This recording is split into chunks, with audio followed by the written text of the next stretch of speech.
ሾን አስቀርቷል። አብይ አህመድ አሊ እኮ በግጥም ሊወርድ ሊፈራ ማለት ነው።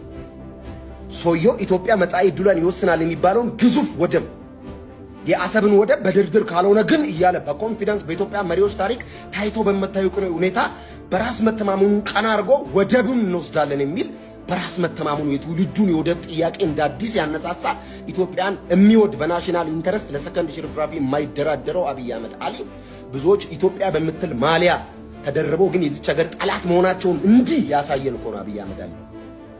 ብዙ ጊዜ ኢትዮጵያዊ ነን የሚሉ ሰዎች እኮ ፍንትው አድርጎ ዘረኛ መሆናቸውን እኮ ያሳየን አብይ አህመድ አሊ። ሀገሪቱ ላይ እየተገነቡ ያሉ ግዙፍ ፕሮጀክቶች፣ ትምህርት ቤቶች፣ ሆስፒታሎች፣ በየክልሉ የተገነቡ ዳቦ ቤቶች በጣም ብዙ ወላይታ፣ ባህር ዳር፣ ምንድነው እዚህ ጎንደር፣ እንደ አርባ ምንጭ፣ ድሬዳዋ፣ ሐረር፣ ሂድስት የተገነቡ ስራዎች አዲስ አበባ በብዙ መቶዎች የሚቆጠሩ ዓለም አቀፍና አገር አቀፍ ሁነቶችን ያስተናገደችው በንጽህናውና በተሰራው ስራ እኮ ነው። ገና ይቀጥላል እየተሰራ ብራይት የማይወድ ንጹህ ነገር የማይወድ የሚቆጣ ስፒሪት አግዛችሁ ከዓለምና ከዝሙት ከርኩሰት ከዘፈን ጋር ተደረባችሁ የምትቃወሙ አንዳንድ ኢየሱስን እናውቃለን የምትሉ ክርስቲያኖች ግን ታዘብኳችሁ። እንደ ክርስቲያን ለመሪ እንጸልያለን። በብዙ ምክንያት አብይ አህመድን እንደግፈዋል። በብዙ ምክንያት አትሊስት ኢየሱስ ይጸልያል ተንበርክኮ ኢየሱስ ይላል እግዚአብሔር ይመስገን ይላል እደግፈዋል። በዚህና በብዙ ምክንያቶች ግጥም አድርጌ ነው ከጎኑ የምቆመው ግጥም አድርጌ እና በዚህ ሁሉ መሃል እንዳልክ ችግር የለም አለ። መች ነው የሚያልቀው? ያልቃል፣ ይሰራል፣ እየተሰራ ይላል። የኢኮኖሚ ጥያቄ የኑሮ ውድነት ጥያቄ ያለው ህዝቡ ኦፍ ኮርስ ይስተካከላል። በየክልል በየገጠር የተቀመጠው ሌባ ግን ሰክስገ አውጥታል ለመንግስት ማጋለጥ ያንተ ስራ ነው። ሌባ የለም አለ። ይሄ ለውጥ እንዳይሄድ ይሄ ብራይትነስ እንዳይቀጥል የሚያደርጉ የመንግስት ሹማምንት አሉ አሉ።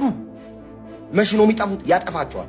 የጊዜ ጉዳይ ነው፣ ይጠረጋሉ። ኢትዮጵያንና ኢትዮጵያን የሚወዱ ሀገሪቱን መጻኢ ዕድል በኢኮኖሚ እድገትና በህዝቦች ሰላማዊ ኑሮ ላይ የተመሰረተ እንዲሆን የሚያደርጉ ሰዎች ብቻ ከአብይ አህመድ ጋር ይቀጥላሉ። እኔ አንዱ ስለሆንኩ እቀጥላለሁ። አብይ አህመድ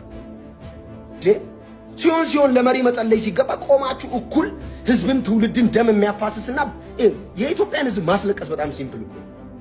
በጣም ቀላሉ ነገር የኢትዮጵያን ህዝብ ማስለቀስ ነው። አሳዛኝ ክላስ ካልታስገባለ መከረኛ የሆነ ባንዲራ አለ ምናምን ስትል ማስለቀስ ቀላል ነው። መፍትሄ ምን ይሻለናል፣ ምን እንስራ፣ ምን እንለውጥ ተብሎ ነው የሚወራው። ይዛል ሰውየው ጉዳዩ አይደለም። አይዘው ጉዳዩ አይደላችሁም። ይሄ በጣም አብይ ፈርቅ ወይኔ ያልተዋወቅን ጎበዝ። እኔ በቀዳማዊ እመቤት ታሪክ ውስጥ ከ37 በላይ ግዙፍ ትምህርት ቤት ሆስፒታሎችን፣ የሴቶችን ማዕከል አዲስ አበባ ከተማ ላይ ወይዘሮ አዳነች አቤቤ በሳቸው መሪነት የተሰራው ስራ ቀላል ነው እንዴ? በየመንገዱ ቆሞ ገላቸውን የሚሸጡ የነበሩ እህቶችን አምጥቶ አሰልጥኖ ስራ አስይዞ የነገዋ የሚል ተስፋ ትልቅ ሱቆችን ከፍቶ ከመስጠት በላይ ምን ለውጥ አለ? ዛሬ አዲስ አበባ ላይ እነዚህ አይነት ሴቶች የት ነው ያሉት? ስልጠና እየወሰዱ ወደ ስራ እየተሰማሩ እርኩሰትና ዝሙትን ጠራርጎ ማጥፋት ሊበረታታና አፕሪሺየት ሊደረግ ይገባል። አብይ አህመድ ፊት በናሽናል ኢንተረስት ጉዳይ በሀገራዊ ጥቅም ጉዳይ ቆሞ ማውራት የሚችል የለም። ሁሉም ብሔርተኛ ነው። ከስሩ ተጠርጎ የጠፋው ዛሬ ብቻውን ቀረ። ብቻውን የቀረው ሀገሩን ስለሚወዱ ኢትዮጵያን ይወዳል። ምንም ጥያቄ የለው። ይዞታ ሄደ ኮሪደር ወይ ይሄ የሚገነባውን ግዙፍ ህንጻ ተሸክሞት አይሄድ። ሲሞት ምን ሊሆን ነው የሚሰራው? ባይወዳት እቺን ሀገር ባይወዳት እኮ እየተዝናና እንደፈለገ እየኖረ ልጆች ይቻል ነበር እኮ። በየቀኑ እርግማን፣ ፎቶው ላይ እርግማን፣ በየመድረኮቻችሁ ይሙት ይደፋ ስትሉ እኛ ደግሞ እንደ ክርስቲያን እንባርከዋለን። እግዚአብሔር ይባርክ አብይ አህመድ አሊ።